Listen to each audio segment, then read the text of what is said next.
Good afternoon, everybody. Welcome to our meeting of Governance and Audit here at Breckland Council. We're not expecting any fire alarms, so should it go off, if we could all assemble in the car park the way you came in, could I ask you all to switch your mobile phones to silent, and also to, when you're using your microphones, turn them on to speak and then turn them off so that the next person can speak. That would be great. So are we live? We are. Smashing. So welcome. First item is the minutes of the meeting on, where are they? Right, here we go. Minutes from the 8th of February. Are you happy that I sign them as a true and accurate record? Councillor Monument. One small correction. We've got AGM on page 9 when it should be AGS. Otherwise, I'm happy with it. Thank you. Subject to Councillor Monument's amendment, are we happy to agree those minutes? All in favour? Anyone against? Members, you'll need to show me whether you're in favour or against. So, Councillor Clark, Councillor Atwell. Those in favour? Okay. Those against? Those abstaining? Abstaining, thank you. That's passed. There we go, Julie. Okay, actions arising from the minutes, I have none. Apologies. Julie, do we have any apologies? Yes, Chairman, we do. Just the one apology from Councillor Wickerson, and we have Councillor Atwell in attendance as his substitute. And we have apologies from Councillor Oliver as well. Please, if we could add that. Okay. Item 4, urgent business. I have none. To item 5, declaration of interests. Do any members have any declarations of interest they wish to declare? You can also declare them when you get to the item. No? Lovely. So I'd like to welcome members of the Cabinet, Councillor Suggett and Councillor Cowan. You're very welcome. Thank you for joining the committee. We have always David Fowler, who's our independent member, and we also have Councillor Atwell, who is substituting for David Wickerson. Thank you. So item 7, training item, standing item. I have nothing to add. Any members have anything they wish to raise? Okay, I now propose to take item 13, the Treasury Management Outturn 23-24, which is on page 244 of your agendas. Councillor Cowan, over to you. How very kind of you, Chairman. This is a fascinating report, as I'm sure everyone who's read it will agree. Unfortunately, Ali Chubbuck is on leave today, so we have her admirable substitute on my right-hand side, Mr. Walker, who can answer any technical questions or at least make notes to refer back to said Ali Chubbuck for a decent response. As members will be aware, this is a statutory piece of data that we're having to look at here. We are required under regulations to do so. It is pretty technical, joking apart. It's full of facts and figures. There are items in there which may need a bit of clarification. I'm sure members would have that. But really today, the objective of this report is to ask the committee to recommend to full council the 2 items on the recommendation there on the front page, that the prudential and treasury indicators are approved and the Treasury Management Annual Report at Appendix A is approved. And a lot of what's in here actually underpins the Q4 figures that we saw yesterday at Cabinet as well. And as we know, the Q4 figures were agreed at Cabinet for recommendation to Council as well. So, Chairman, I don't wish to go into an awful lot of detail. I would be wrong if I did that, because I'd probably put my foot in it big time.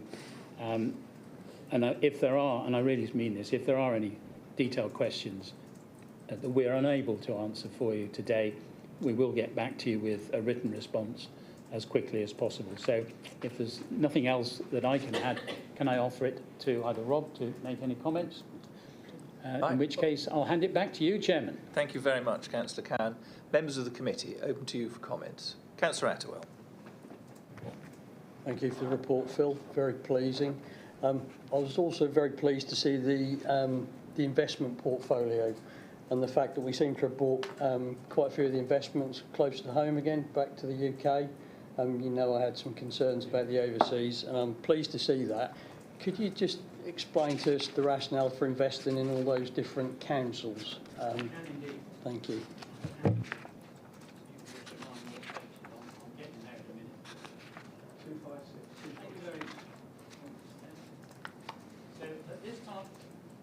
At this time of the year, as we will ourselves be aware, a lot of people have a draw-on requirement for finance, and as far as we're concerned, local authorities around the country have a requirement for funding.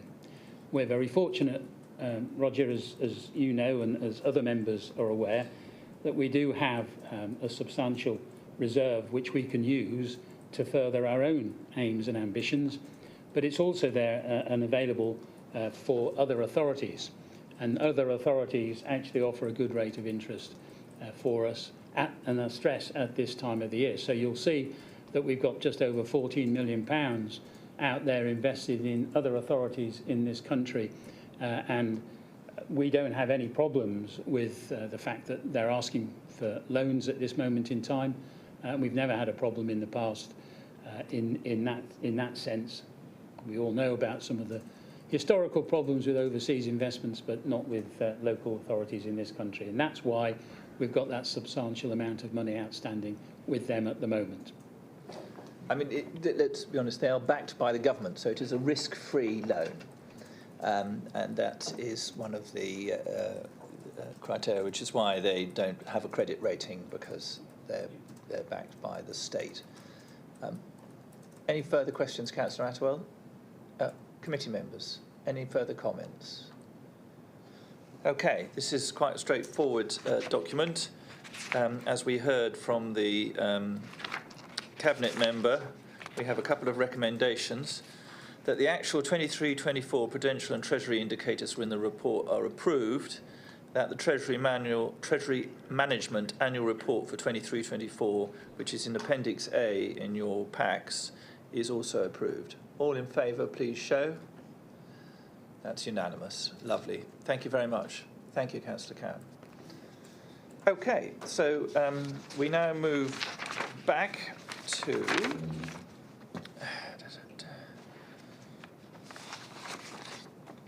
item 8, and I would like to, which is the 2022-23 Interim Value for Money Report. And we have with us here David Rigler, who's our lead audit partner, who's taking over. So you're very welcome. Over to you, sir. I'll start, I think. Oh, well, I'm sorry. That's okay. Mark, sorry, over That's to right. you.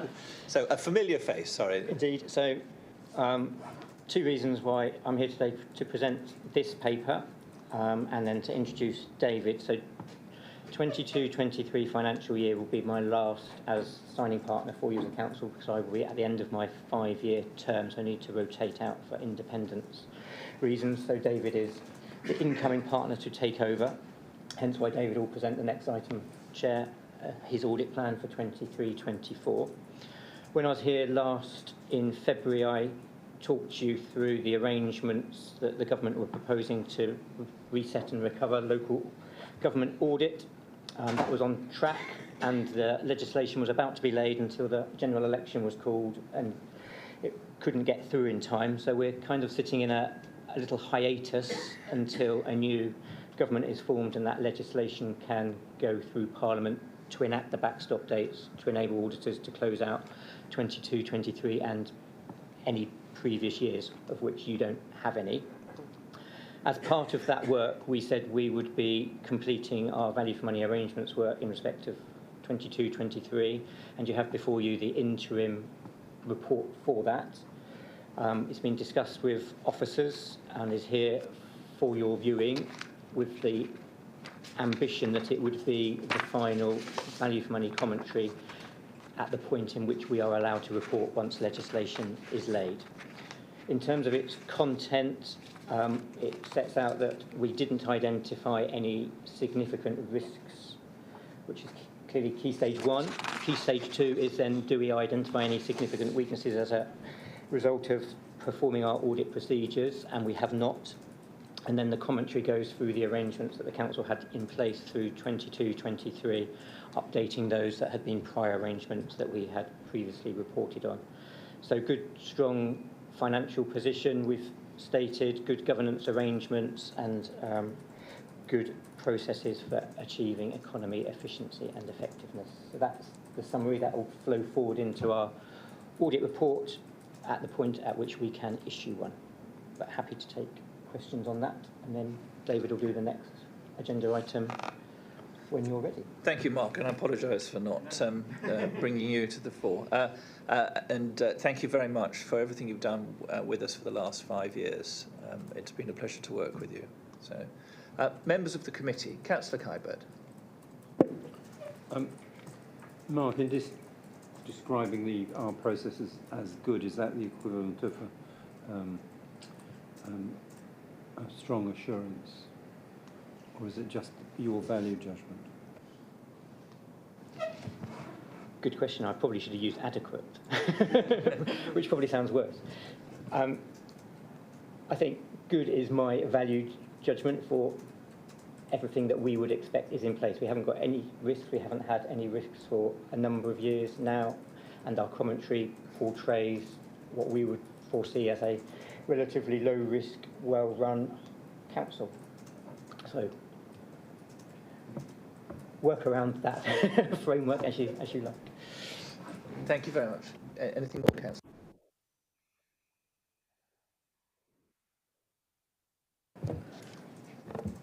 Two questions, if I may. On page 14 of the report, it says that the council has an efficiency plan in place. Has this committee seen the efficiency plan? And if not, shouldn't we see it so that we can review it? Was my first point. And the second was on page 18. It says, we recommend that consideration is given to the review of these performance board papers by overview and scrutiny or governance and audit, and how any issues and actions are incorporated into appropriate risk registers to ensure the overall governance and reporting of those key contracts. So this is the boards that meet, performance boards that meet in terms of the PFI contracts. Has this committee seen those board reports? Because that seems to be a recommendation in this report. Is that something that we should request for a future meeting? And how are they reviewed?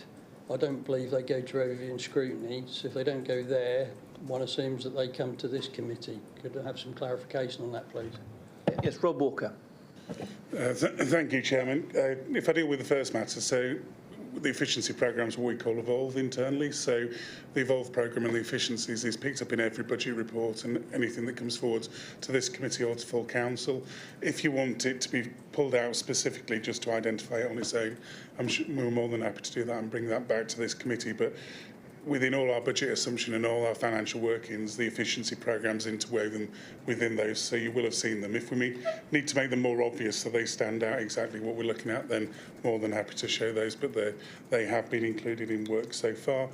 In terms of the PFI contract monitoring report, there is a regular board meeting that takes place between ourselves and our colleagues at Lex Leisure. That's an officer board rather than a political board. They produce a report for us to consider. I believe Ryan, in terms of performance reporting, takes some of the key indicators out of that and reflects that in our standard performance report. But if members wanted to see the actual document, there is no problem with us sharing the document. It's not confidential in any way. Yes, Councillor Oswald. Taking the second point first, I think it would be good for us to see those papers, because we obviously have a recommendation here that there is some kind of oversight to say that we've seen them and reviewed them. And if you say that they're not confidential, There may be one or two aspects on there which is a given, but in general, I think we should have that oversight because we've got the recommendation. In terms of the efficiency plan, I hear what you say, but it says here the council has an efficiency plan. So you have a plan, you must have a top-down list of where the efficiencies are coming from. Agreed that you probably on every report that comes out, but it's quite fragmented. There needs to be something to just bring that together, I believe, for us just to have an overview of that efficiency plan for the benefit of this committee. Thank you. Members, any further comments? No? Okay, so what we're being asked to do here today is to note the interim value for money report. Are members happy? You've noted that? Thank you. Okay, we move on to item 9, 2023 to 2024 external audit plan. So, David, this time it is you. And welcome to Breckland. Thank you, Chair, and good afternoon, committee. I thought I'd just start briefly with a bit of an introduction to myself, just so you know what you've got. So I've worked for EY for 12 years in the public sector team. Prior to that, I did even more of that, or even more than 12 years at the Audit Commission, so I'm kind of bringing a lot of public sector experience. I've worked across most councils, probably in the area and outside the area, stretching down into the London boroughs. So I've seen most issues that probably local councils could encounter. So hopefully I'm bringing a good level of experience to the audit of Breckland. And additionally, this is actually my home audit, so I actually live in Dereham. I can't remember the last time I worked on an audit that was actually this close to my house. Okay, so agenda item 9, starting on page 36, is our 23-24 audit plan. So this sets out the approach to the work we're going to do on your set of accounts, value for money arrangements, and a whole of government accounts return that we audit as well in terms of the procedures were performed. I think it's just worth setting out a little bit of a context. So Mark has already updated the committee on the current position with local audit, the backlog, the awaiting for regulations. So what you will see within the report in a few places is reference to that, and that's essentially because until we know the regulations, there could be things that change regarding timing or risks. If anything changes, clearly I'll bring that back to the committee and talk it through, but just to set that context so you're aware of that position. Okay, so turning to the report itself, and if I reference our page numbers, starting on page 8, we set out the audit risks and areas of focus. So these are the areas where we deem a higher risk of error, so we'll do additional procedures. So we start with fraud considerations. There's an assumed risk of management override of fraud. You'll have seen that in previous plans, and you'll see that in every plan for an external audit function. We do some work around that to determine where that's most likely to happen, and for Breckland we identified that it's around the capitalisation of revenue. So that means using your capital reserves to finance revenue expenditure. So we'll do some additional procedures around that just to make sure that is not happening. Second risk, or the next risk on page 8 there, is the accounting for infrastructure assets. So this was a national issue that came up a couple of years ago that resulted in not only a statutory regulation but also an amendment to the CIPFA code. It's high on the agenda because there's obviously a lot of focus on that. So we'll do some more procedures around that just to ensure the council are still complying with the CIPFA code. The last risk on page 8 of our report is the pension liability, or the pension figure within your accounts. Again, you'll have seen this previously. It's a really large figure on your accounts. There's a lot of estimation and judgments in play here. The council will obviously employ the actuary, so you've got a use of experts. So there's a lot of risk around it, which is why we'll do enhanced procedures. What I would say is the only nuance this year that you may not have seen in previous years is because of the more positive position that the last actuarial valuation of the Norfolk Pension Fund received. There's an additional complication in terms of how we recognise the asset on the balance sheet. So there's additional work around that we will carry out during the year. On page 9, you've got two risks there, inherent risks around the recoverability of deliverable receivables and the NDR appeals provision. Risks there, similar kind of reasons. Because of the wider economic conditions, there's a lot of things that can happen to influence assumptions, judgments used in order to work out those balances. So again, we'll do some additional procedures around that. And then the final inherent risk on page 9 is the valuation of property, plant and equipment and investment property. Again, really big figures on your accounts. Lots of estimation and assumptions and the use of experts. So we will do an enhanced work around that, including the use of our own experts where we deem the need to do so. On page 12 of our report sets out the audit scope, and I think I've already covered that. So we're giving an opinion on your financial statements. We'll make a judgment on your arrangements in relation to value for money, and we'll do work on your whole of government accounts return.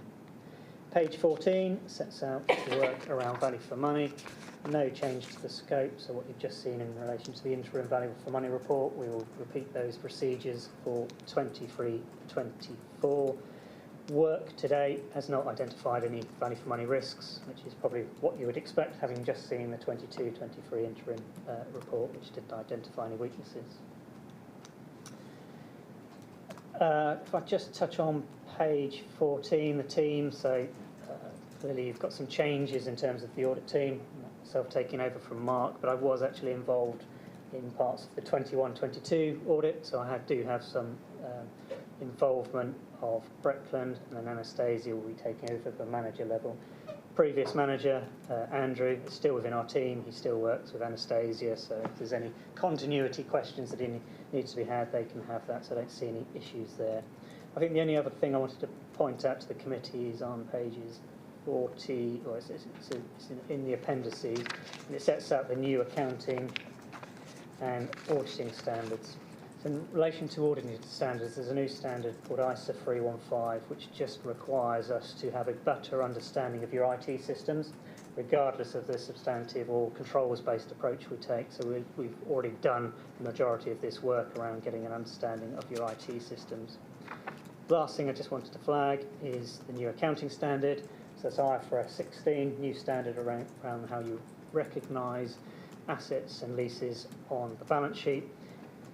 It's actually will be applicable for your 24-25 accounts. So what we're doing in 23-24 is essentially some preparedness. It's got potential to have big impacts on some councils, so we're just doing some work around that to give ourselves and yourselves assurance that actually you're on the right track in terms of preparation for 24-25.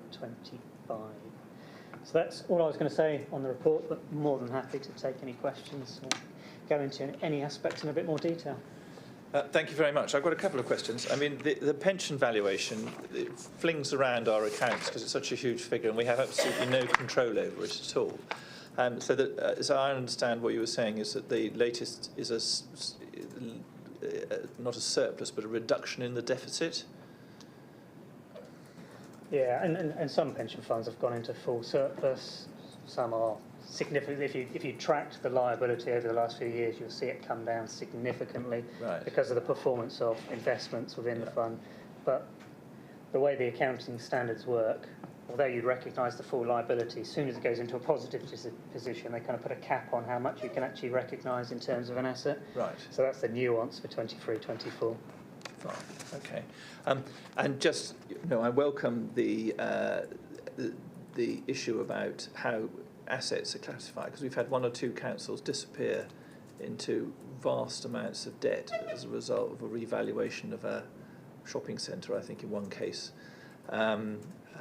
which sort of pulled the rug out from underneath the whole of the council. So I welcome that. I mean, I don't believe that's the case here, but I think that to give everybody peace of mind, it's glad to hear that that is something that's being considered, or being agreed, rather. So for 24-25, I think you said. Is that right? The 24-25 piece is the new IFRS 16 standard, so the new accounting standard. For valuations, we will do the work for 23-24.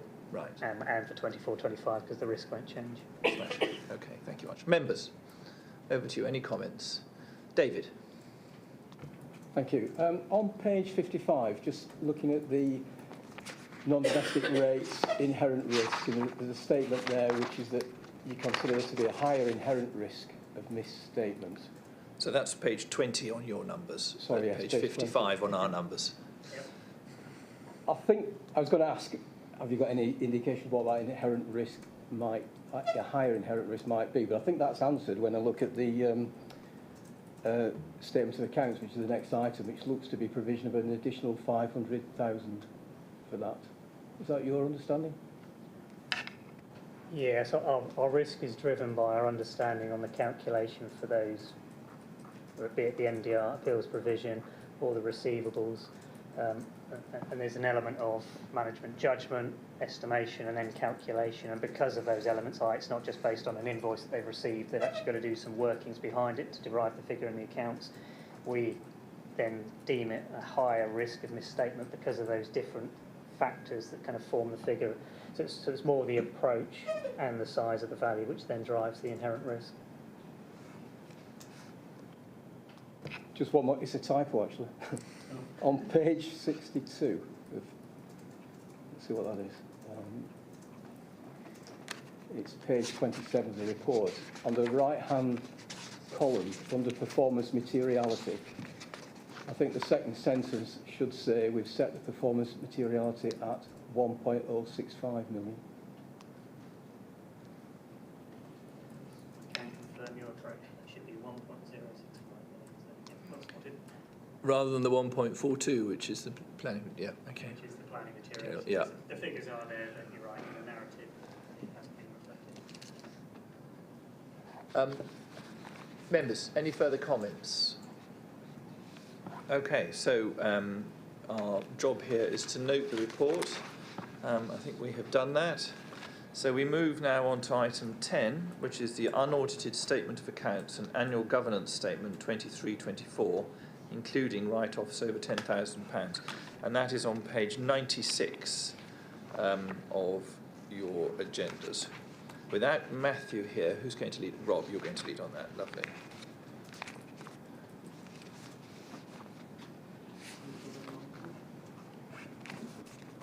Thank you. Thank you, Chairman. As Phil said, apologies on behalf of Alison Chubbuck, who's taking some well-earned leave, and some sickness in the team means you're left with my strategic view of this report. So if there are any detailed questions, I do commit to getting responses back to you as quickly as possible. Chairman, as you said, this is a report on the unaudited draft accounts and annual governance statement for 23-24, and is presented to you as committee for your review and any questions you may have. I'd like to start by noting the great work of our finance team again this year, making sure the accounts were published by the 31st of May deadline again this year, and just reinforces what a strong financial team we have working here at the authority. The financial standing of the council remains good. You'll notice from the report that our asset values have increased, and this is largely through the purchase of additional properties, but also the acquisition of equipment linked to our waste services contract with Serco. As discussed with the last item, the pension liability is often subject to large fluctuations, and you'll see from the report that the liability has reduced significantly this year. The Cabinet report that some of you will be aware of from yesterday provided details on the budget variances, and in particular drew attention to the increased continued challenges around temporary accommodation, but also the current downturn in planning fee income and building control fee income, which are affecting our budget significantly. The improved conditions compared to COVID years a few years ago have meant that this year there are no sundry debt write-offs above 10,000 for the year. I'm happy to try and answer any questions you may have, but that's the report for your consideration, Chairman. Thank you very much. Councillor Kybert. Thank you, Chairman. One of the good news stories from yesterday's report was this 850,000 windfall from on the VAT account, which arose from an appeal that was 15 years old. But some surprise was made at the meeting yesterday. Why didn't we know about it? That it was sort of on the back burner. So is that a question for Walker? Rob, over to you.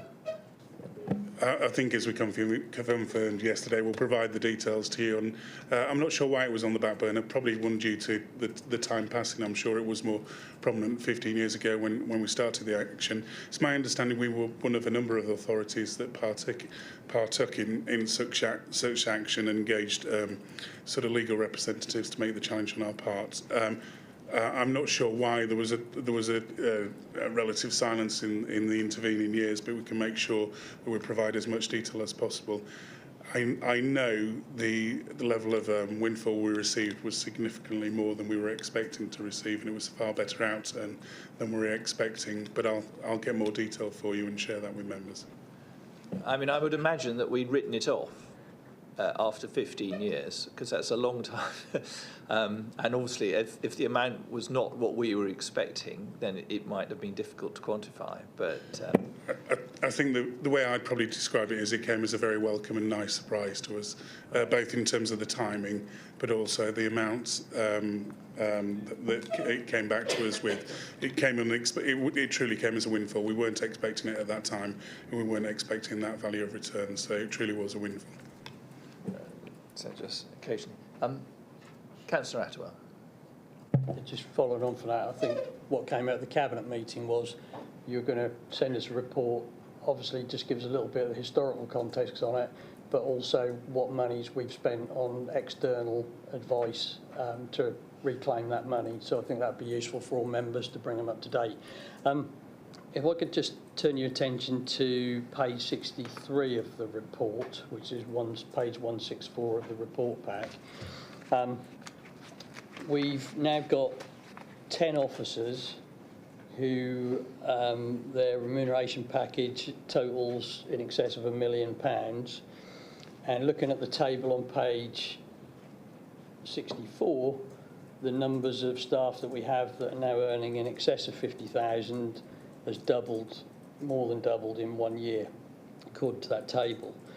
So because this is a publicly available document, and the fact that many people outside this building have been going through a cost of living crisis, what assessment have we made or been able to undertake either away from this committee or by this committee to ensure that those changes, management changes, etc., that we've had, and obviously we've increased these salaries for people, that is providing good value for money, that's actually produced good results for the council as a result of that additional expenditure.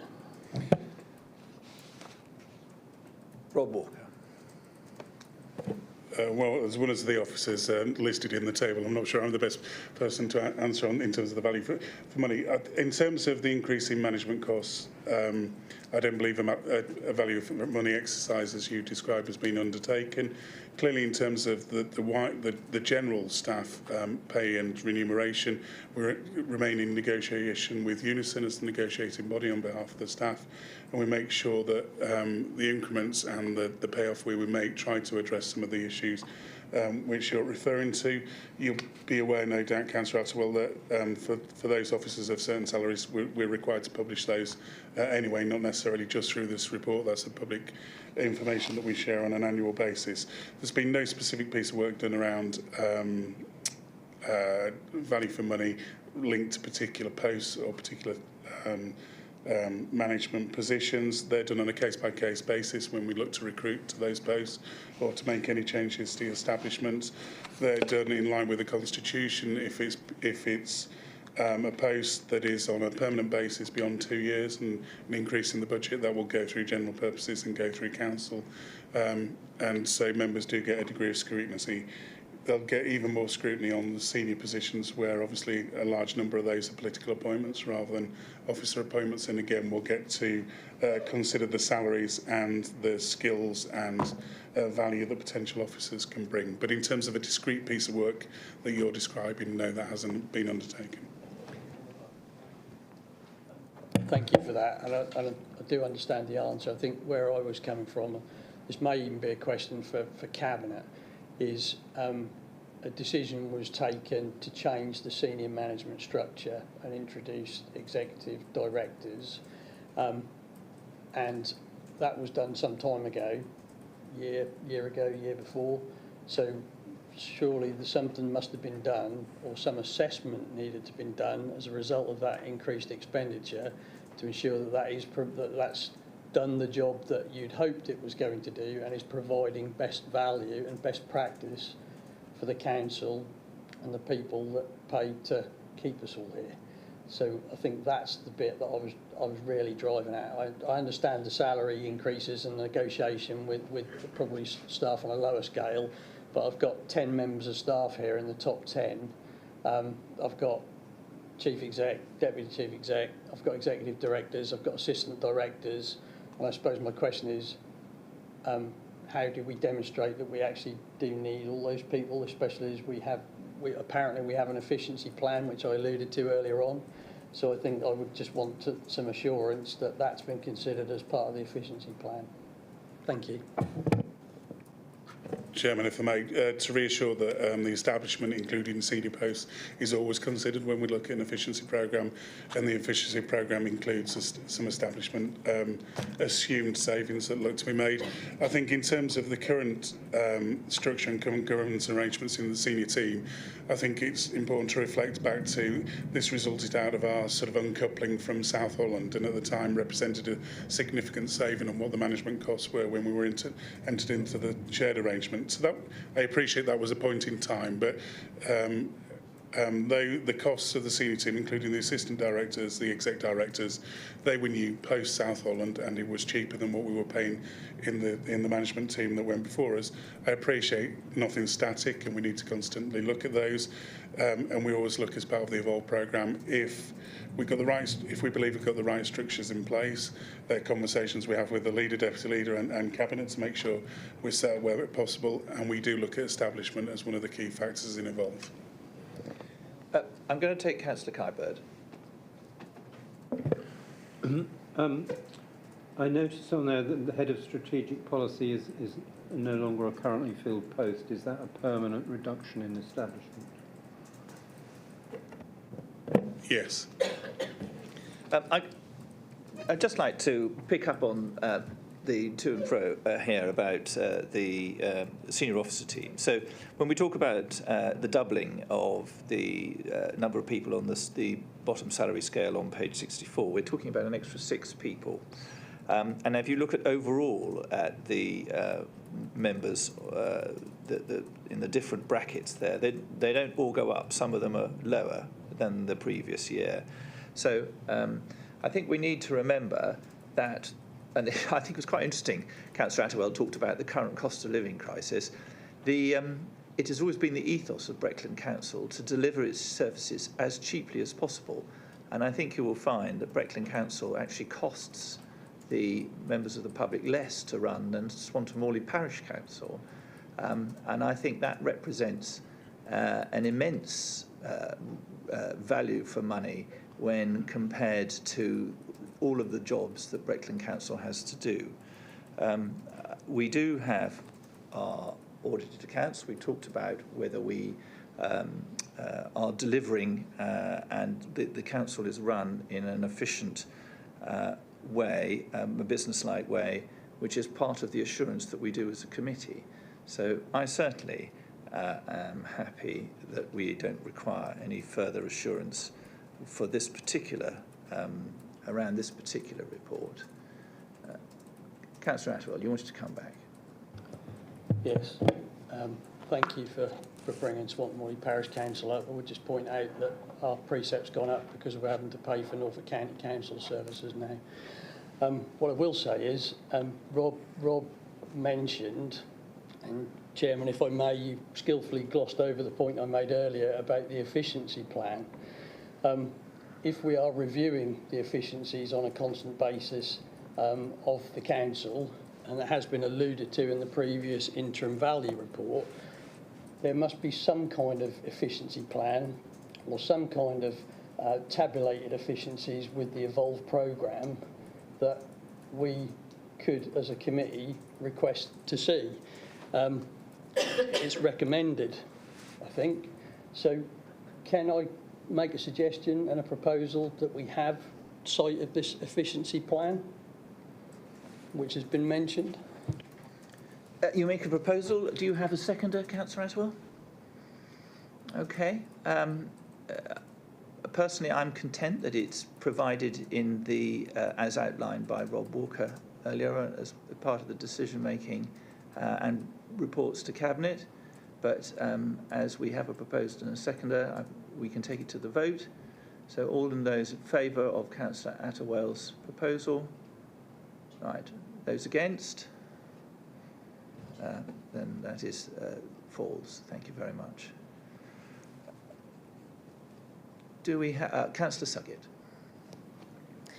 Thank you. I was just going to help Rob out a bit, and perhaps some of the places where it is a little bit tricky and uncomfortable to speak regarding some of the points that you've raised, but not to go on about it and go into too much other detail, but I know this was something which was raised at the Council's AGM when we had the remuneration panel, and the discussion around that was taking place, and it's always a really, I suppose, crude thing to start to talk about finances and monies and salaries in these types of places and environments. But it was an interesting point that that the panel made was, I suppose it's how you come by measuring it, and obviously you alluded to a way of measuring it, but I think given the challenges across the country that all local councils are facing, and we are not immune to that here. Rob's mentioned it already, temporary accommodation and the decrease in planning fees, how difficult it is to budget.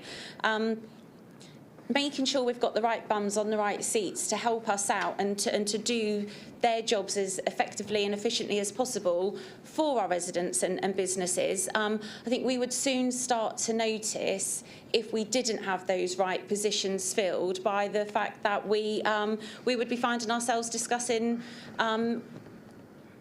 those challenges in a different way to where we're at. We've got funds coming into the district. We've got the Towns Fund, which has been proposed at Thetford. We've got other things which we've got coming in, grant funding and all of those sorts of things. And I think it's really difficult to be able to quantify how much somebody's salary is and getting paid to do that job when we can then see the benefits of that and how they do ripple through. They're not always in your face. You do have to sometimes look a little bit below some of those layers. But I think they are always something which, as Cabinet, we are always really mindful of where those expensive posts are, but equally also really mindful of all of those really important jobs and those tasks what those officers are being asked to do, and they do step up 99% of the time with a positive result, so that actually all of our businesses and residents can benefit from that. So it is a really difficult, challenging thing to speak about in these places, but it is something which is always really mindful. And I think it's not as direct as what you've suggested, but I think the benefits of us having those posts are measured, but perhaps not in quite such an in-your-face way. Thank you, Chair. Thank you. I'd just like to add that this, and we've heard it from the auditors, is a well-run council, and I think that reflects, and it's nice to have external confirmation of that. We are requested to note the contents of the report. Are members happy that we have reviewed and noted those? Right, lovely. Thank you very much. So we now move on to the Q1 24-25 Strategic Risk Report. We have Councillor Suggett and we have Ryan Pack. Thank you again, Chair. And Alison Webb does send her apologies, but with the change of time, she was unable to make it this afternoon. So on her behalf, I'm delighted to bring the Q1 Risk Report to Governance and Audit today to provide an overview of the Council's risk landscape. This has been a static period for the Council, with the overall risk scores remaining at the same level since the committee last saw them. And whilst work has continued around these risks during this period, it is not yet at a level where risk levels can be lowered as a result. Members of the committee will also note the target dates attached to many of these risks are April 2024. An initial review has been undertaken to ensure that these risks remain relevant for the upcoming year, and it is likely that the majority will stay on the register, given they will always represent a strategic level of risk to the Council. And this review is scheduled to be considered by the Council's corporate management team next month. I'm happy to answer what I can, but like the Chairman said, we've also got Ryan as well to help if anybody has any questions about the report. Thank you. Thank you very much. Do you want to make any comments, Ryan, before we go to members? No comments from me. Thank you very much. David Fowler. page 215, Ryan. It's the rising temporary accommodation usage. It's, I guess, it's pleasing to see that the number of households in temporary accommodation hasn't increased, yet the total monthly cost has increased enormously. Is there an explanation for that? It's gone from £142,000 in February to £226,000 in March. There we go. So the challenge with those cost bases is money comes in and out at different times. So that's a snapshot, essentially. In terms of usage, you are right, it's a static period. But overall, when we compare it to historic trends, it is still very high. Again, with those financial costs, that sort of feeds into why the risk level hasn't changed. But those costings are based on sort of when the team input the figure, basically, based on what money's come in and come out at that point in time. Just, on that, it is frustrating that policy made by central government is effectively causing us extra cost. Looking at here, reduced options for housing move on is directly attributable to the reduction in the amount of rental accommodation provided by the private sector. And that is as a result of decisions made by central government. And I know elsewhere in other housing authorities, local government housing authorities, that the costs have increased dramatically across the country. So this is by no means unique to Breckland Council. And I hope that whoever we have in government after the 4th of July takes note of that and we get some change in policy. Members, Councillor Clark. Thank you very much. Thank you very much, Chairman. A question possibly for Sarah or Ryan, or maybe even Rob as well. No surprises there in the strategic risk register, particularly around temporary accommodation. One of the risks in there is around the delivery of the local plan. I've got two observations there, or question. One is that the planning framework and planning nationally is probably going to be changing in the possibly very near future, and how far the performance board is going to be able to, it will react, obviously once they know any further details, if there's any changes by national government in planning. And related to that, which has also come up at full council, is recruitment and retention of skilled planning staff, because we know we're in a competitive situation. It isn't always easy to adapt to people being poached, etc. So there are really two parts to that. Thank you. So in terms of retention, there is a operational risk we have around staff retention. The position at the moment is the number of average days to recruit for the council is going up. We've got a sort of limit target aim of 40. We're about 38, 39. When we reach that target, we'll assess whether we need to have it as a strategic risk or not. Within that, there will be elements of, like I say, skilled staff in planning, housing, public protection areas like that. So we might make an assessment in the near future that that has become a strategic issue to the organisation. And then, Rob, Sarah, if you're able to take Frank. Yeah, just to add that the recruitment and retention in planning is difficult, but actually the performance is strong at Breckland at the moment. I think you'll all appreciate come Monday, the Capita staff will be transferring and will be Breckland staff as of the 1st of July, which we're looking forward to bringing them back in-house. In terms of changing government, changing policy, based on the current policy and the current government, there's a strict and pacey timescale we need to follow. So we can't take any foot off the gas in terms of the process we're going through at the moment, in terms of the consultation that's ongoing and the plans we have for sort of the next 12 to 18 months. So we can't take any. We can't relax, we can't slow down, because we've got under the current policy a deadline that we need to hit to make sure we've been completed by. But clearly, should policy change, should there be a change in government, and should the ask on us change, of course, we change to reflect that. And we've got a number of officers who watch that national picture for us to keep us informed and in the loop to make sure we can adapt quickly. Councillor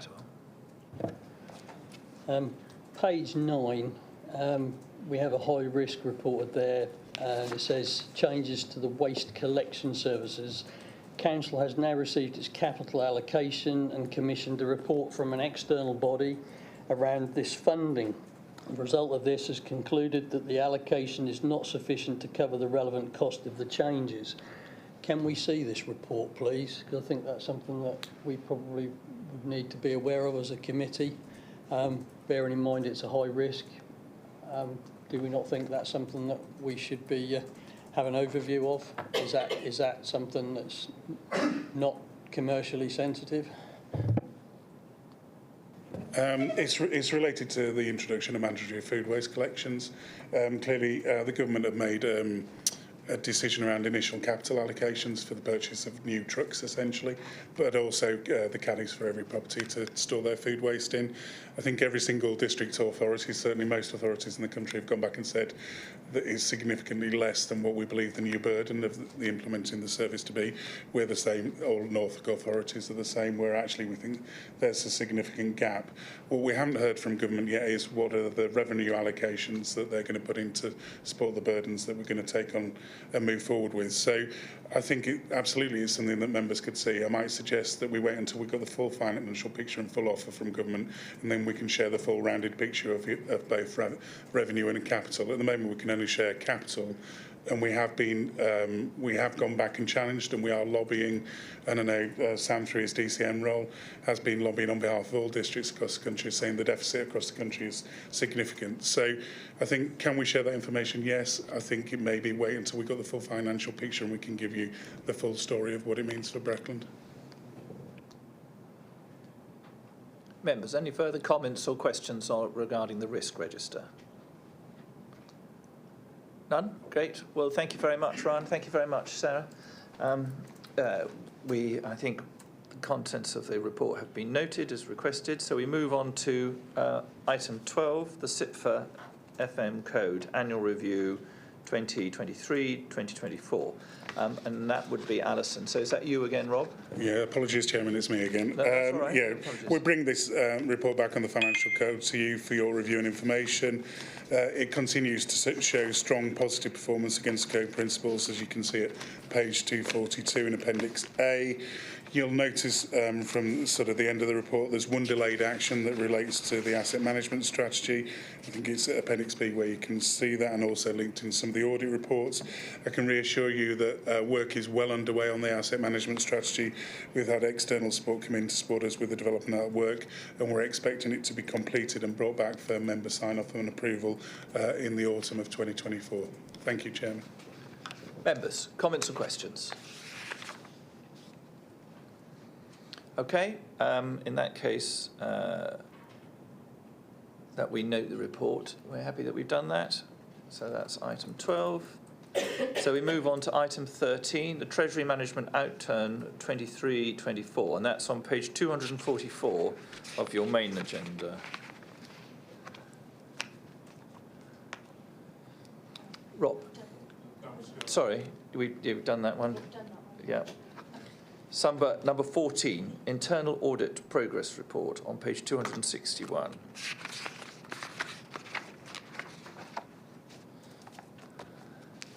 Teresa, over to you.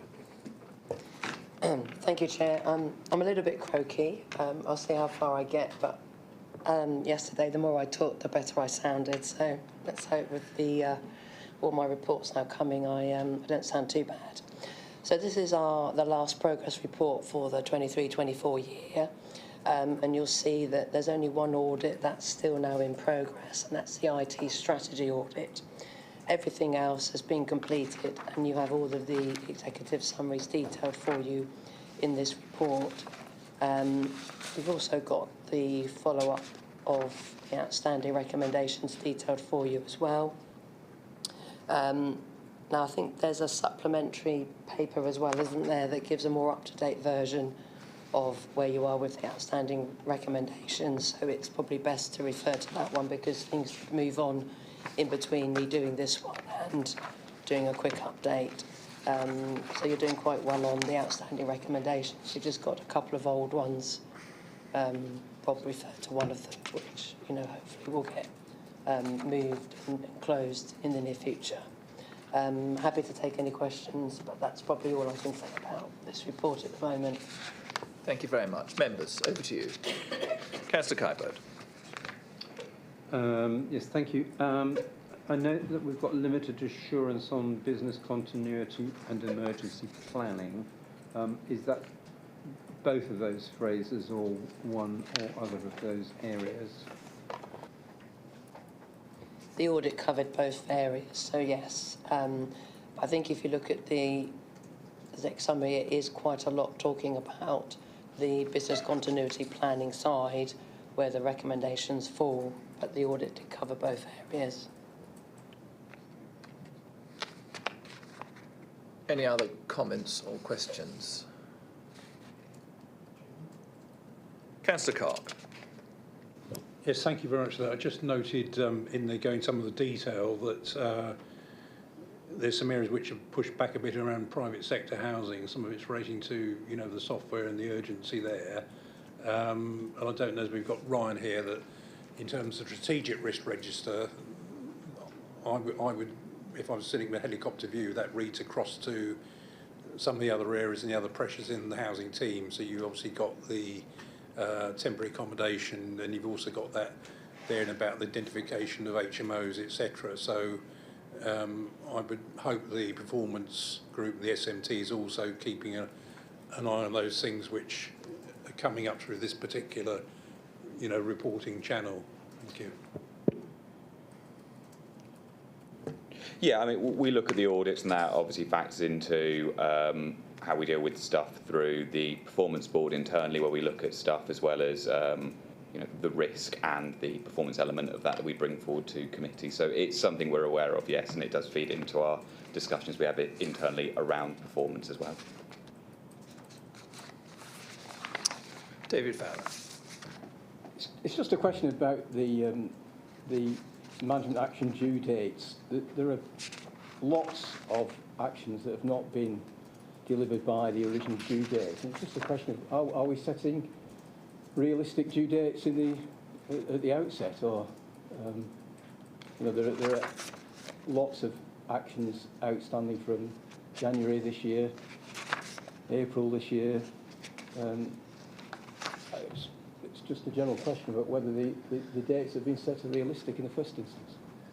Do you have any comment on that? Yes, do, please. So what we try and do is, we've got urgent, important and needs attention recommendations. And if something's urgent, we push for action in a month. And then I think it's 3 months and 6 months. The problem we have is some of, I suppose, if you like, the desired action to address the control weakness is going to take longer than a month. So a bit like implementing these systems that they want to do. So we accept that, but we are talking to them about, okay, but in the meantime, the weakness is still there, the risk is still there, so is there anything you can do in the meantime? And we try and get them to tell us how they're going to manage it in the meantime. And I think in the more detailed reports of the findings, we've got more information about what they're going to do in the meantime while they're waiting for this system to come in place. And obviously the system gradually comes in place. It's not like we wait a year and then they turn it on. There's the implementation of the system and the training, and so it kicks in over that longer time scale.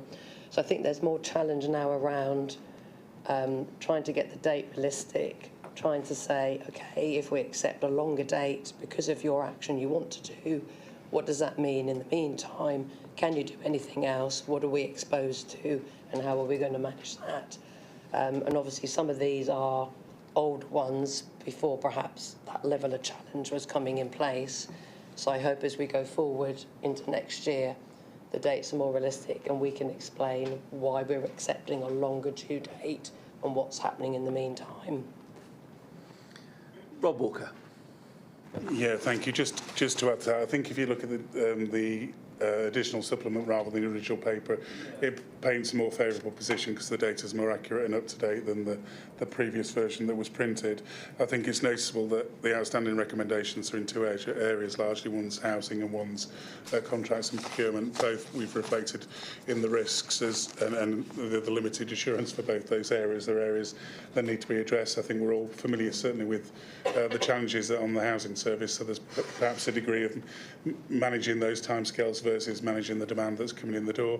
In terms of contracts and procurement, we're well aware of that risk and we're looking at how we can make changes to the governance and make changes to the establishment around contracts and procurement to make sure we get on top of those as well. So I think it's a fair and valid question. Better to have a realistic deadline than the one we can't meet, but I think there's good reason why we're a bit late on some of them.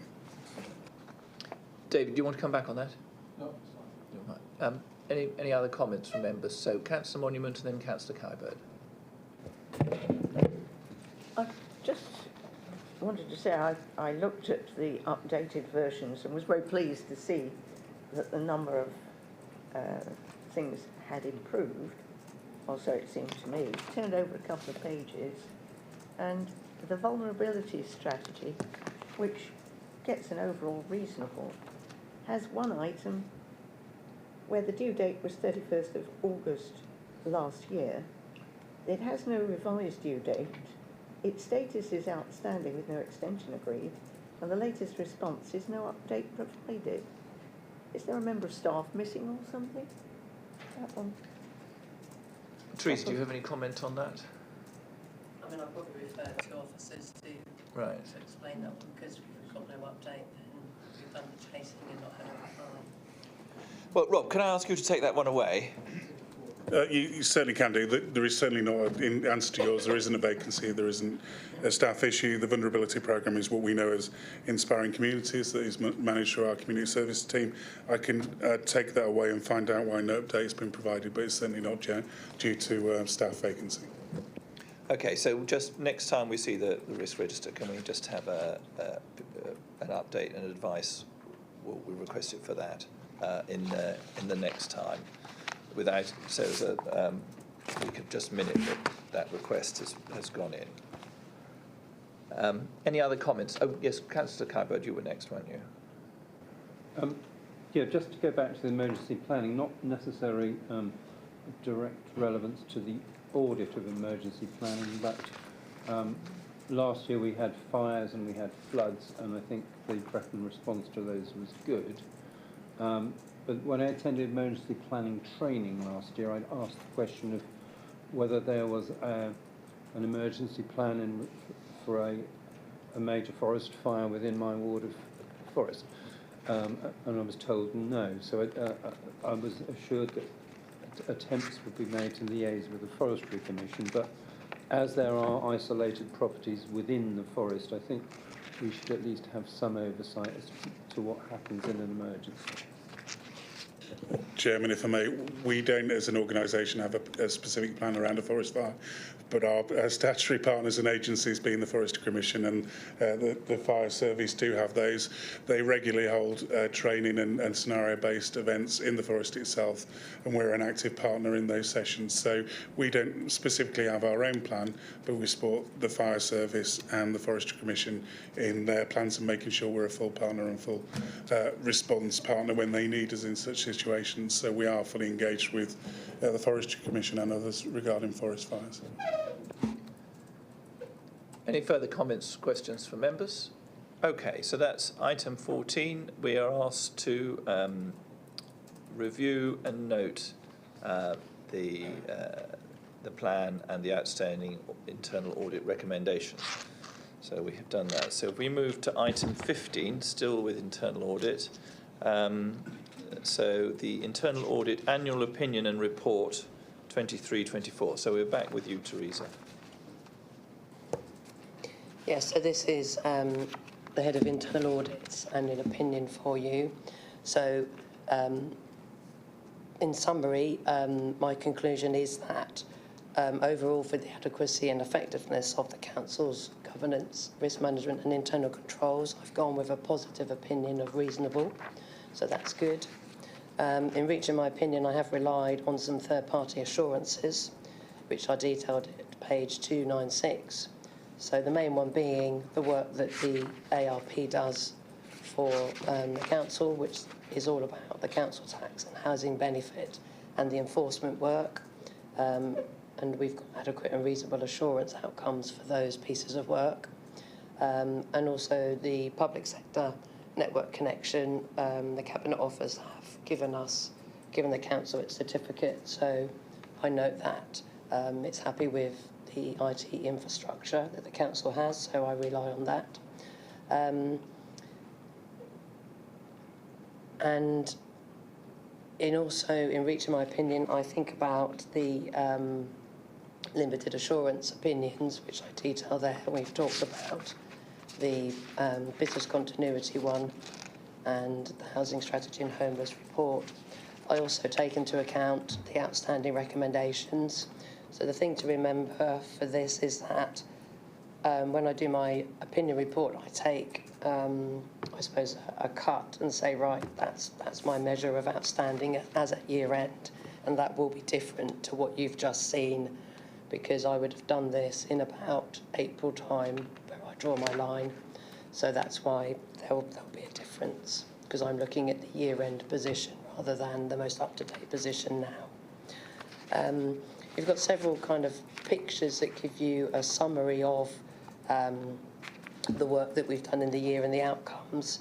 So on 293, the pictures are showing you how many audits have been completed and the number of recommendations made in each category.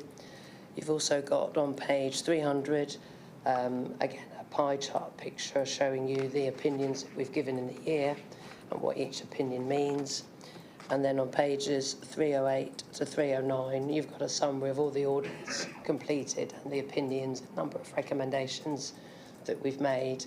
So trying to break the report up a bit for you and take away the words and give you some visuals to look at. Two other things to talk about is performance measures on page 302. So we obviously have a contractor in place who does the audit delivery for the council. And you'll see that their overall performance status for the year is amber.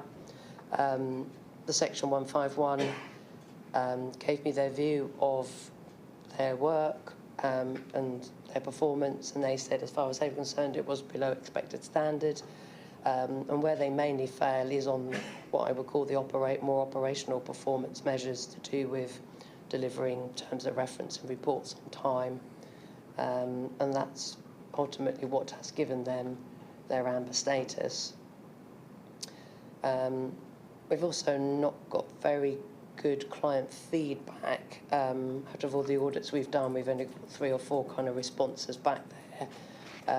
So that is one of the areas that might be worth looking into in terms of the survey is quite lengthy, maybe making it a bit sharper. We might get a few more responses back, so that's something for us to look at. I suppose the reasons for their poor performance are a little bit of a mixed, I suppose, in terms of the fact, yes, it is a contractor, their fault, but there's also council officers maybe not responding as much or as quickly as they could do either. But we have not given them their full 10% quality payment. I think they had 2.5%, so that's why we have that in place, so they don't get all of that. In terms of trying to improve performance, we've had, because of the number of audits that have been outstanding from 23-24, it was clear that we were going to struggle to start 24-25's plan, so the contractor provided another team to get those audits started, so we're not delayed in this year's plan, so that's been good. We've come up with a kind of protocol, ways of working together. So everything's got a time scale to it for responding and an escalation. So if everybody follows that, we should be able to move the work forward quickly and pinpoint what the problem is with delays. We also don't need to stick to one contractor. We could have a second, and that is one thing we are thinking about, trying to maybe engage with another contractor and split the work. That might be a solution, a more maybe even hybrid approach. We might employ some more auditors directly in the consortium and do a bit of mix and matching. That might be useful. And the contractor is giving us another client manager, because one of our client managers only works 3 days a week. So, you know, trying to get their other manager to take on their work on the 2 days so not here doesn't really work either. So there's a few things there where we're looking into to try and get the audits completed, not have the fallback that we've had this year. And the last bit is on our quality assurance and improvement programme. And the main bit I'm going to pull out here is that we normally do a self-assessment against the standards. But as I detail here, I've not done that this year because the public sector standards have gone out and we've got the global ones. And so we're focusing our time on doing that gap analysis and are we compliant with them, rather than going back and saying, are we compliant with something that doesn't exist anymore? But I don't think there's any reason to believe that we wouldn't be if we did do that, because fundamentally how we work hasn't changed in any way. We're not due our external assessment, we've only just had that, so we're within the 5 years for that, so there's nothing else to do there. I'm probably happy to take any questions, Chair. Thank you very much. Just on the issue of the non-response to the questionnaires, Rob, the internal audit is obviously a key part of our governance. I don't know whether the senior management team could perhaps impress upon people who have had the internal audit that this is something that needs to be returned in a timely manner. And if there is feedback around it being a not very workable or friendly questionnaire, that could be fed back. But I do think that the onus is on the officers to return them. Absolutely, I'll take that away as feedback and encourage our management team to be as responsive as possible. But I would also point out that's one part of the poor performance here, and there are other areas that need to address. Clearly, that's within our gift. That's why I mentioned it to you. We need to sort that out, and I'll take that action away. But in terms of the mixed economy, I mean, then I would encourage us to look at, or you rather, to look at ways of dealing with this in a quick way. I think that would be helpful. Members of the committee, over to you. David Fowler. We've heard today about the good work that's taking place to improve the position around business continuity and housing. There's a couple of fairly stark comments in this report on page 297 and 298 around the compromises to the council's position. So my question is, when will we next hear back from internal audit on those two areas in particular? So there is a follow-up audit of business continuity, which is kicking off in Q2. So they are starting to plan for that. And although there was a question around why should we be doing it, because some of the actions have got, as it says here, October, December dates on, I did ask for it to go ahead because I thought, knowing the progress, even if they haven't finished all the action because we haven't got to the due date, it would be worth knowing that they're on plan and they're likely to get to that point, or not if that's the case, would be more useful. So I asked for the audit to carry on regardless. On the other one, I don't think that particular audit's in the plan for next year, so this will be done through the follow-up process of outstanding recs. So when they become outstanding, well, hopefully they won't become outstanding because they'll be closed off anyway, but if they're not closed off and they become outstanding from the due dates, which is April 25, I've written here, then you will see that through the outstanding recommendations in the progress report. So you'll be able to pick it up there. Robert Kuyper. Sorry, Chairman, I jumped ahead into the next agenda item. I'll wait. I was very keen, so it's good. Like to see. So, any further comments or questions on this item? No? Okay. Well, in that case, the committee is requested to receive and consider the contents of the annual report of the Head of Internal Audit. Note that the reasonable audit opinion has been given in relation to the framework of governance, risk management and control for the year ended 31st of March 2024.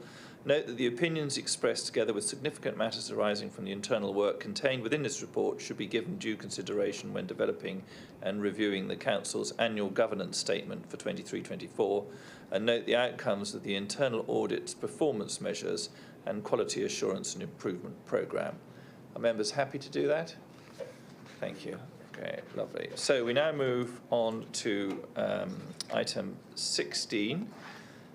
The Audit Committee Self-Assessment Exercise Results, Action Plan and Results of Evaluating the Effectiveness of the Government Audit Committee. So that's page 311 of your agendas.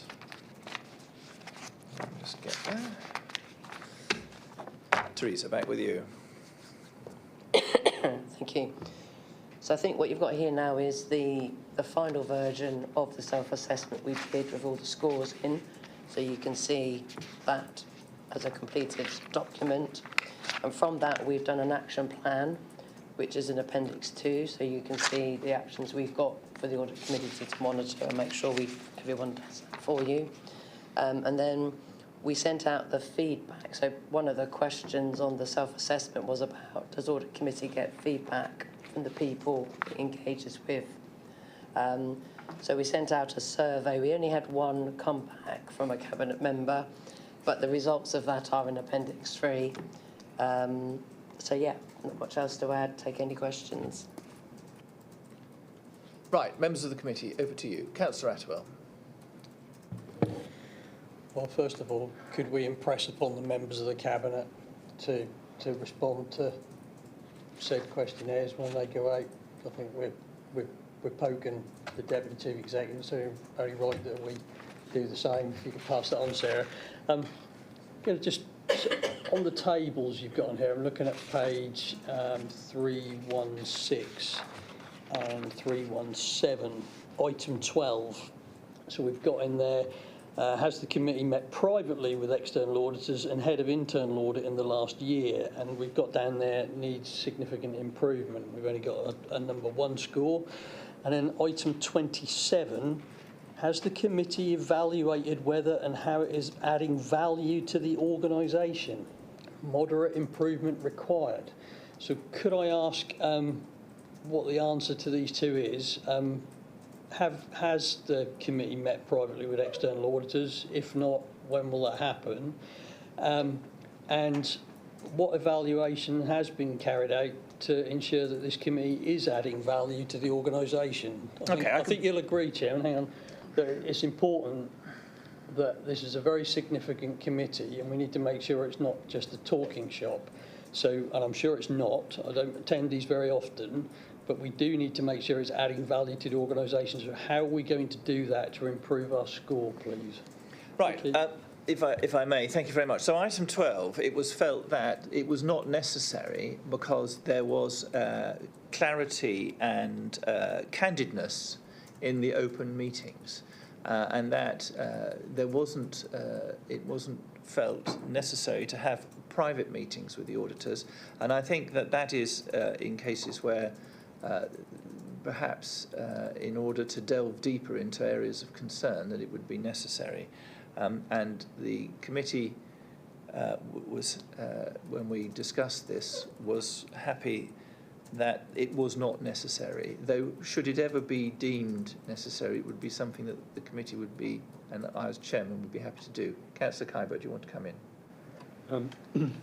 Many years ago, when I was a trainee accountant at Wessex Water, you were invited by the auditors to discuss in private any dirty washing you needed to deal with.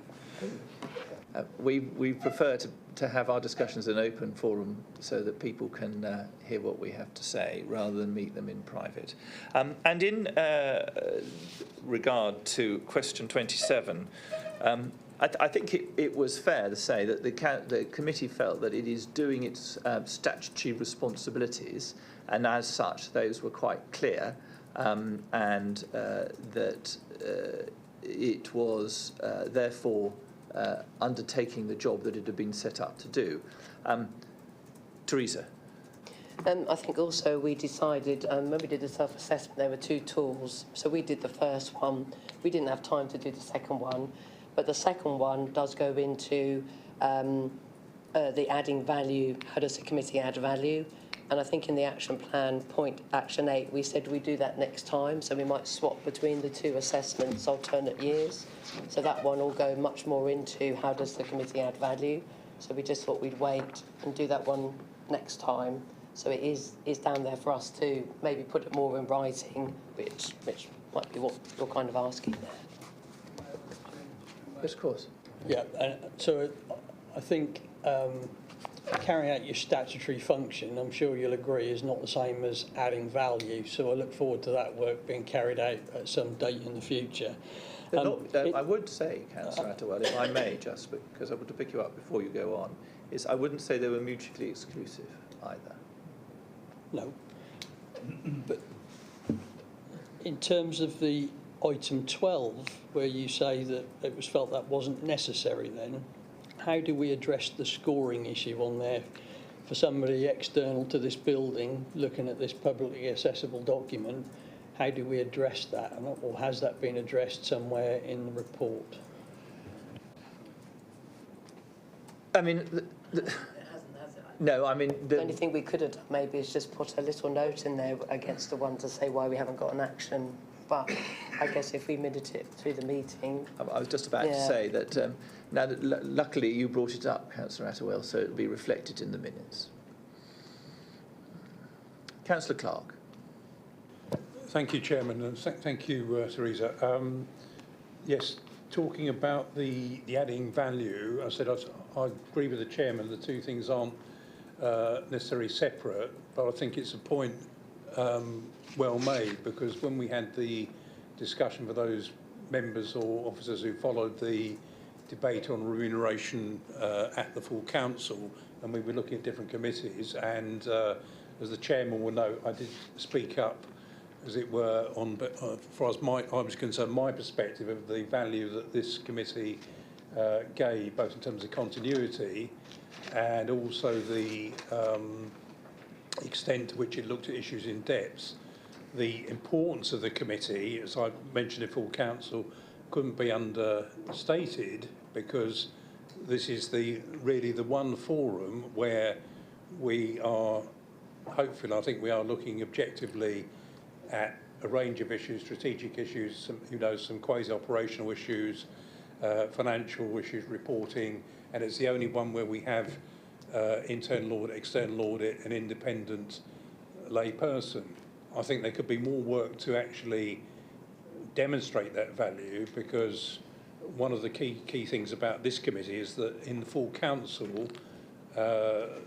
my judgment is that many members would say, right, if governance and audit have said this is all fine, that will be taken as read by a lot of busy members, rather than necessarily going into the detail. So there could be some more work done to refine about how we've actually added value in terms of what areas have we challenged officers in, what inquiries have we made, things we've looked about, for example, Davis mentioned this morning about due date. So we've got a picture that captures how we are actually, being robust as a committee, if you like, not just saying, well, we've done our statutory functions, here's the annual report. If you get my gist of that, thank you. Do you want to comment on that? I think that's right, and I do believe when we do the second tour, we will be able to draw lots of things and examples down that we can then, show Cabinet in that report of how we do that, and then having it written down will be of value anyway to help everyone understand that we do and how we do that. So. I like the point about increasing understanding about the role of governance and audit. But I do look at the august members of the committee, and I quite understand why busy members trust them with the business of the council. And I thank you all very much for what you do. Okay, so that is item 16. We are asked to, let me just go through the full recommendations. The committee is requested to note the documented results of the self-assessment exercises completed at the last meeting, review the action plan and consider whether all improvement actions have been captured, note the results of the survey sent to those who interact or rely on the work of the committee seeking feedback from them. Are you all agreed? Lovely, thank you very much. Thank you very much, Teresa. So we now move on to item 17, changes to the Constitution. Sarah, over to you. Thank you, Chair. This report deals with the proposed amendment to the Standing Order number 7, which deals with questions without notice. In essence, the amendment is that round 1 of the questions will continue as is, in that the leaders or deputy leaders of the main opposition groups are entitled to ask their questions, and then members generally can ask one question. Thereafter, it's proposed that for the second round of questions that the leader and deputy leaders do not have that priority. They will go into the mix and everybody will be able to raise their hands and ask a further question in the round, and then a further third question in the round, and so on until we have the expiry of the 30 minutes. Thank you very much. Members of the committee. Councillor Clark. I know you're amazed that I've got a view on this, Chairman. Yeah, as I said, I'm now in my 10th year as a member of this committee, so this is probably about the first item I would sort of politely sort of, shall we take issue with, in terms, as opposed to all the other issues which we've got laid before us, which are sort of evidence-based and set in context.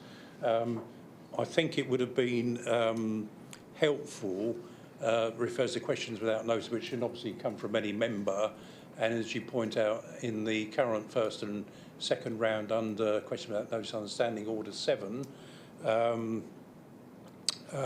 there's an opportunity for the current leader of the opposition group and or, you know, the smaller group or deputy to ask a question in the first round and then go back in the second round. I'm not necessarily choosing this as a hill to die on, but it would have been probably helpful to have in the paper something laid out, as this is about questioning in effect the executive, all the other opportunities there are in the council for members to ask either at full council or elsewhere. So you were actually laying out those opportunities that members had at different levels, different stages, whether in committee, and obviously most of the committees we have, like scrutiny, they're consensual, etc. There is, shall we say, less of the political cut and thrust that you would get in the full council chamber. I think that's accepted given. What I would have, if I'd been asked about not having an alternative to this, I would have said, yes, you can have a system where you, in the second round, where you don't automatically go to the leader of the group, but in terms of the changes of the constitution, one of which has come through here, is that at one point you were able to have a separate section on questions of the leader and the leader's report, and that's now subsumed within the 30 minutes. Sometimes the 30 minutes has been used up by all members, sometimes it hasn't. Sometimes the leader of the opposition or the deputy or leader of the smaller group hasn't got a question. Rather than necessarily having a show of hands, you've got, so you could have a situation where a number of members all shoot their hands up, and they're noted by our wonderful and super efficient chief executive who advises the chairman of the full council, who's put their hand up first, etc. You could get people all at once.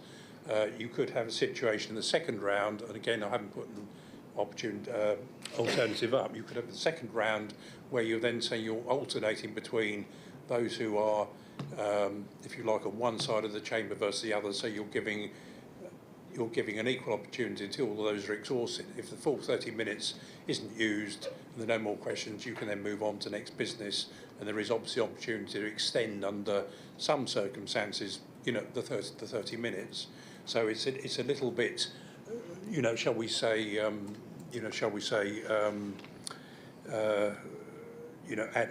hoc on that. But obviously in a cabinet system, and where we've got most decisions are going to be going in a particular direction, unless the opposition it has more than 24 councillors in terms of the total opposition, then there's always going to be a preponderance in favour of the executive, and that cuts both ways, whoever is in opposition, you know, going forward. So that's just my polite, gentle comments, and I'm not choosing that as a hill to die on. I mean, sometimes someone's asked me and said, "Have you got any other questions?" I don't always come with a whole sheaf of questions, and if I haven't got a question to ask, then I'm not getting in the way of any one opposition or ruling group member. So those are just my observations. Thank you. Thank you, Councillor Clark, and it's great to hear that we can speak freely in the committee. So I think it's important that you should have your say. Any other members wish to speak on this? Councillor Kuiper. At some point in time, I'd like to see the definition of a question as being a single sentence ending in a question mark. Right. Right. Well, I think that's probably that's down to the chairman of the meeting, the chairman of the council in the council meeting. I would support the proposals that are laid out here today, and I think this will. There's a large amount of discretion, as Councillor Clark has outlined, that the chairman has, but I think it would reduce the opportunities where the chairman has had to come back to leaders of groups and say, do you have another question? And they've sort of looked around and said, so I think that if they have, they can indicate, and I'm sure they will get covered. Most times, not all, we don't fulfil the whole half an hour, and I think it's important that everybody who wishes to ask a question in full council gets the opportunity to ask a question in full council, and I'm hoping that this amendment to the Constitution as proposed here will make that more possible. Councillor Attewell. Thank you, Chairman. I'm not quite sure that this is going to do the job that you think it's going to do. We have a situation at the moment where leader of the opposition asks a question, leader of the next group asks a question, we do the round robin, so everybody puts their hands up, and then when it gets to a stage where nobody has any more questions, then if the leader of the opposition or the next leader of an opposition party doesn't have a question, then the session ends and then we move on to the next agenda item. So I'm not quite sure at the moment, are you thinking of padding out the 30 minutes with some sort of soft questions? Because let's be honest, it's a bit of political theatre, full council. That doesn't really benefit anybody. What I would ask is, you've done this report, great, but have you done a peer review? Have we got information of what other councils do? Have we taken advice on best practice from the LGA? Because I don't see any of that in this report. You've been asked to produce this report by the chairman, and that's fine, but what have we done as a council to make sure actually that when people outside this building get to, we get viewers now on the YouTube channel, that they can dial in and they can feel like that the questions are being asked of the executive members and the committee chairman, who are there in positions of significant power and control. It is right that you have a strong opposition to ask those questions, and I just feel concerned that in some respects what we're trying to do here is we're trying to dumb this down, and I hear what Councillor Clyburn said, and that's a classic example about, well, can we restrict the question to a sentence? Where does this end? We've already did this and discussed this and debated this at great length a number of months ago, a couple of years ago, I think it was now. The Constitution was changed. We used to have the opportunity to ask questions of the leader on his report that he gave to full council, which I thought was proper. Then we were also afforded the opportunity to ask follow-up questions to questions under notice, so any written questions and responses that come back. Now we have a situation where if we want to have a follow-up question to a question under notice, then that's your one question at full council that's used up. Now we're looking to further erode what is in the questions without notice. Where does this end? What will happen next? Will the next thing be, because I guarantee what will come back here months, probably a year or two's time, will be a watering down of the ability to ask committee chairman anything regarding the minutes and the meeting on, because we have to agree subcommittees and the various committees of the council. We have the opportunity to ask those questions. Will we then be coming back and looking to erode that further?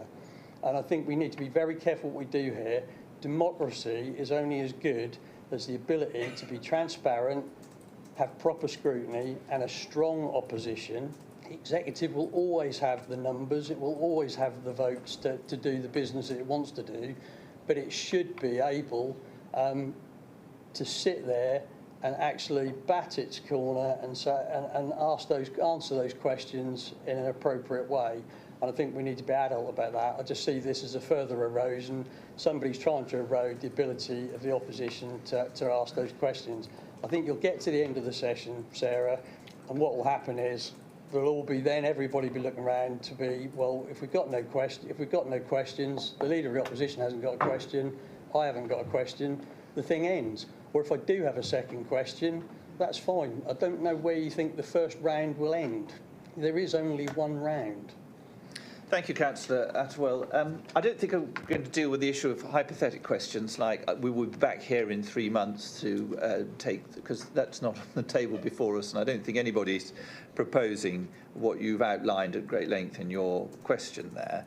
But I do think it's important that everybody who wants to ask a question gets to ask a question. I do agree that for democracy to work well, you need to have a very strong opposition, and I hope that's reflected in the results of the general election. I think it's important that members get a chance to ask a question, and what is being outlined here is to make it fair for everybody who wants to ask a question gets an opportunity to ask a question.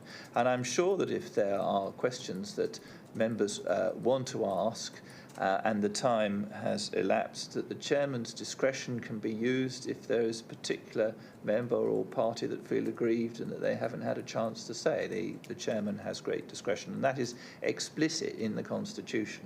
So this is not an opportunity to reduce debate or questioning, and it is absolutely the opposite of that. And I think for you to characterise it as such, I don't think is fair to what's on the paper in front of us here today, because we're not saying that people should not have the opportunity to ask questions. If, as you said in your question just now, that if nobody's got a question, then it finishes. Well, that is what it says in the Constitution at the moment. So that is not a change, and there's no point in the item continuing if there are no questions. So I fail to see the difference between what is proposed now and what was the case then in regards to that.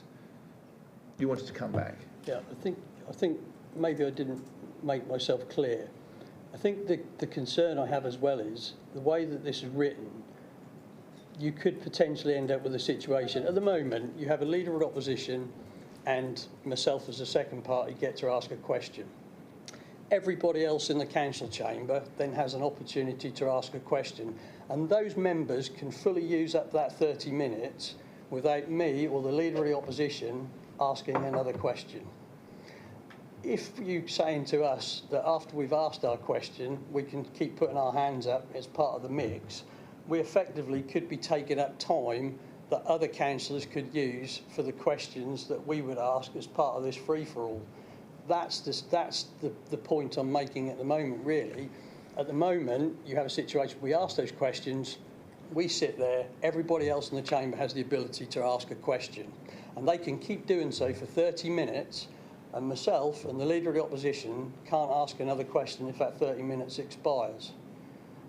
If this route, what you're looking at is we could potentially keep putting our hands up and we could effectively take question time away from other members who could ask those questions. And I don't think that's been quite thought through. I don't think this is going to have the effect that you think it is.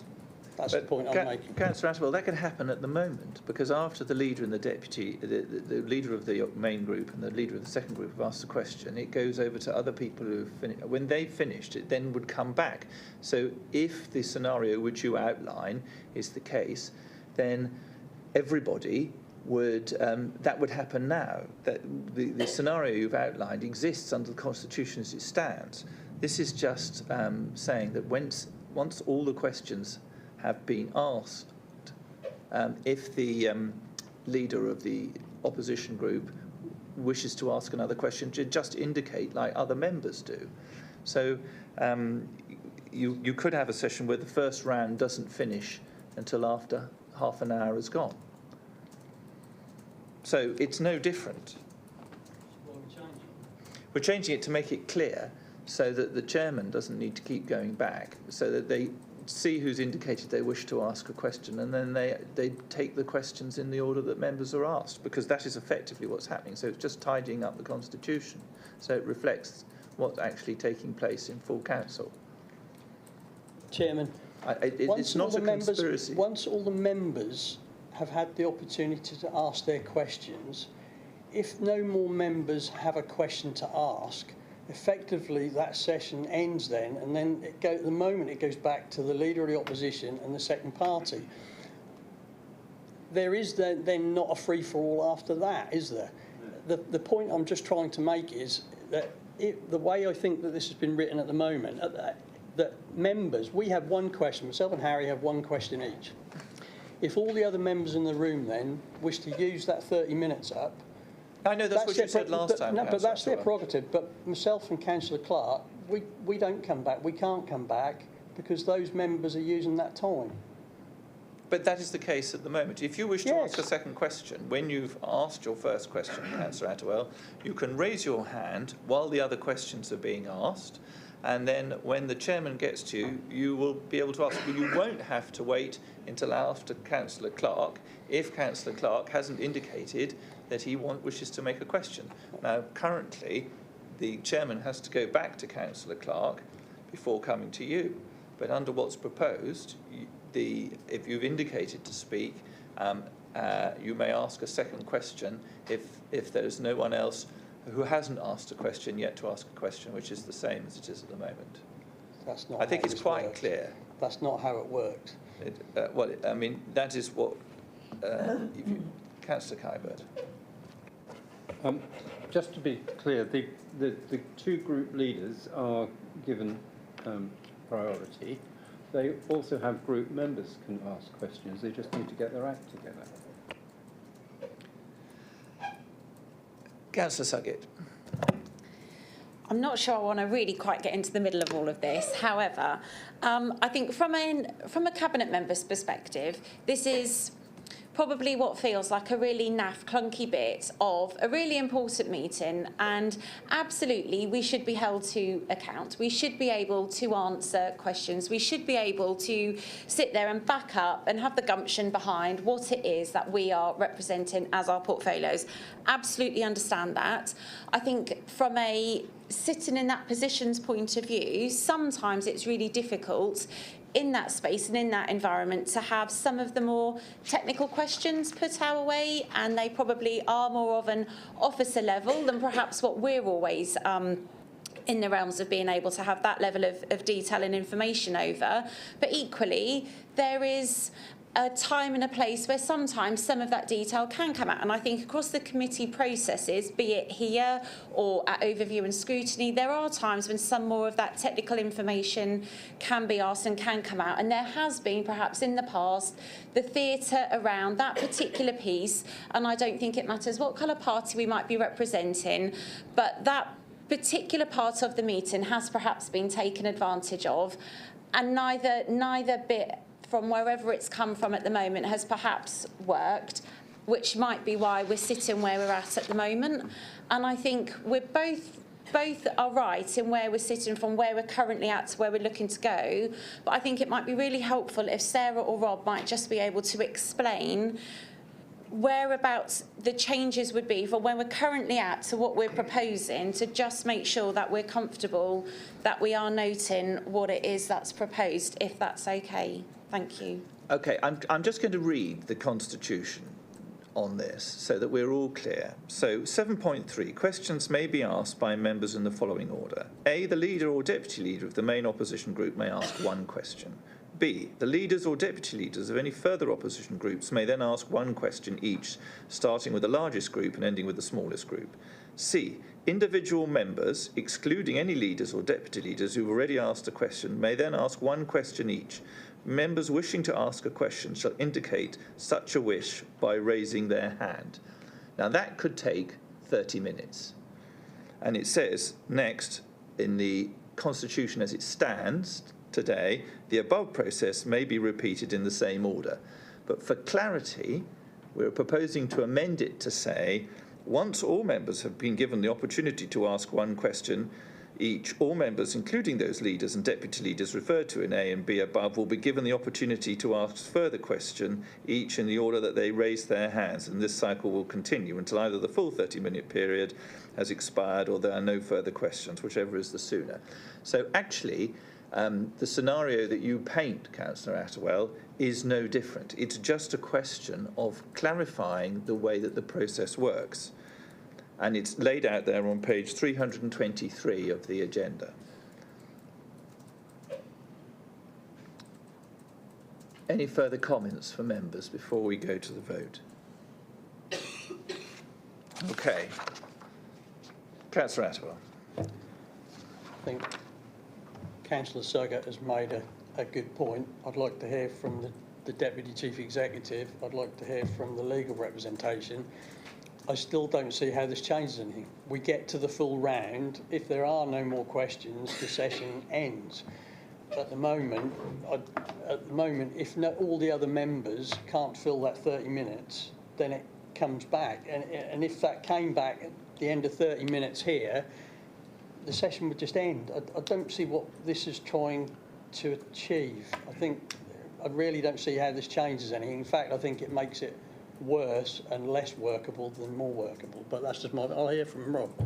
Well, not unless I call him, and I'm going to speak next, so thank you very much. As chairman of the meeting, Councillor Attewell. I want to answer your question, and your question is that it's making it clearer. So you're saying you don't understand why we're here. It actually fundamentally doesn't change it very much at all, which is why I'm surprised that this is at all controversial, because I didn't expect this item to be controversial at all, because it is effectively tidying up the guidance to the chairman about how to manage the question time. But I'm happy to take I'm happy to take Rob Walker next. Okay. I think in practical terms, what the change, there's 2 points I'm making. I suppose in practical sense, at the end of the first round, the proposed changes, rather than prioritise the leader of the opposition and other group members, it's an equality of opportunity come the second round to every member in the chamber to ask the question. In terms of practicalities, how I'd see it working is very similar to how it works now. Obviously, we do the first round of questions. We go to, as it is at the moment, yourself, Councillor Clark, and then yourself, Councillor Attewell, and then it'd be open to the rest of the forum.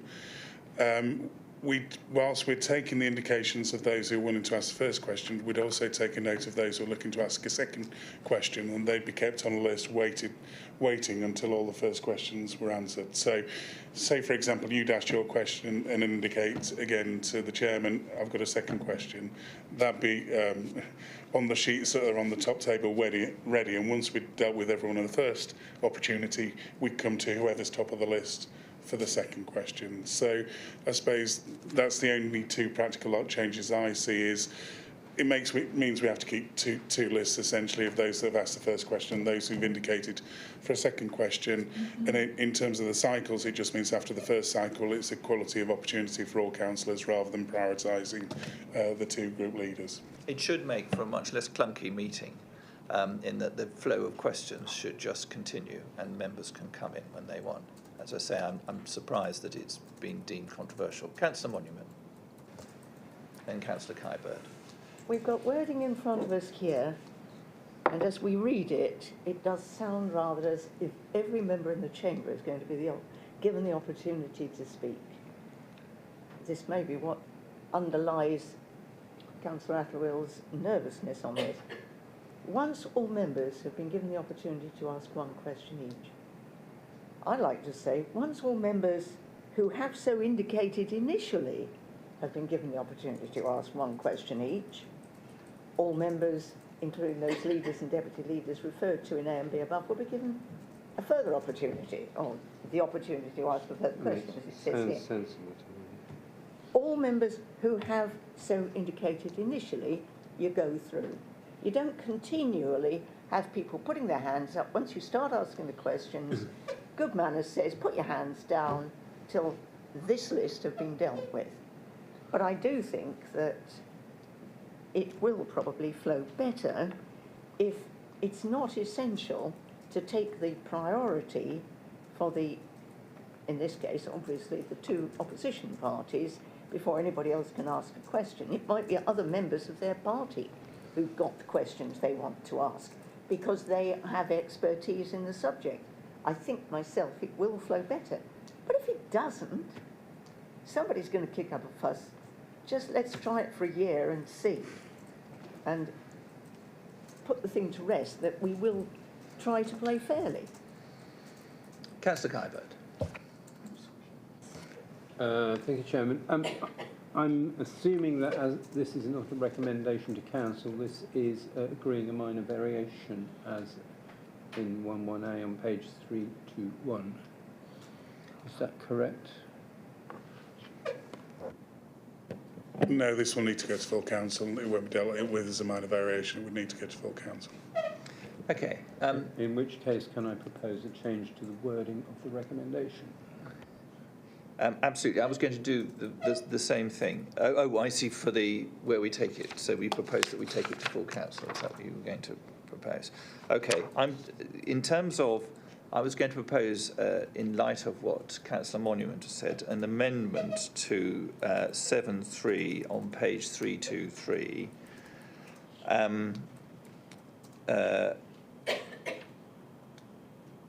And that is to say, once all members, this is on the underlined bit, who have indicated, have been given so to add in the words who have indicated, to try and allay the fears that Councillor Attewell has that every member of the chamber will be asked to speak, even if they don't. So could I have a seconder from Councillor Kybert?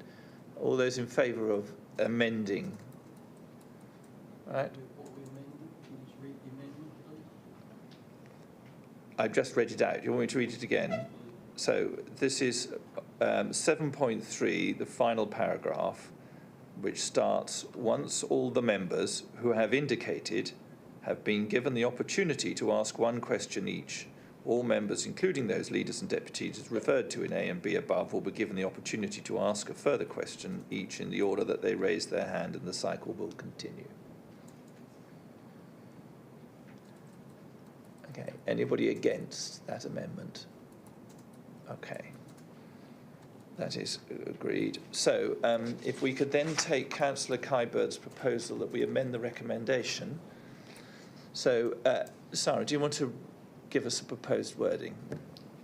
Yes, Jess. And I was going to mention that we need to just amend it slightly. So the recommendation is that this committee recommend to full council that the amendment detailed in Appendix A of this report be agreed and the constitution be amended accordingly. Thank you. Okay. So the amendment as amended. Yes, I was just. Yeah. So I was just going to read out recommendation. The amendment as amended, detailed in Appendix A of this report, be agreed. Sorry, be agreed and referred to full council. We're getting ourselves in a tautology now, aren't we? So, I think the main point is that this committee needs to make a recommendation to full council. okay. Are members of the committee happy that that's clear? Okay. In that case, all those in favour, please show. And those against, and those abstaining. Thank you. Okay, that is duly carried. Right. Next item is item 18, which is the work programme. The work programme is attached. Any comments on the work programme? Members. Robert Kybert. In the process of looking at the Constitution in detail, I note that we make no mention of the 3 joint committees which we have with the Norfolk County Council. And I've looked on other district councils' constitutions, and they do include the arrangements for those committees. We currently treat them as appointments to outside bodies, where in fact they are not outside bodies, they are joint committees. So I think the Constitution needs to be looked at in that regard. and also includes our own non-outside body, the Breckland Area Museums Committee. I'm happy for that to go forward on the work plan. Are you happy that we add that to the changes to the Constitution item for the next committee? Yep, you are. I'm more than happy, Chairman. Lovely, thank you very much. Members, anything else you want to add to the work programme? Okay, so we now move on to item 19, date of next meeting. So the arrangements for the next meeting are to be held on Thursday, the 19th of September at 10 a.m. here in the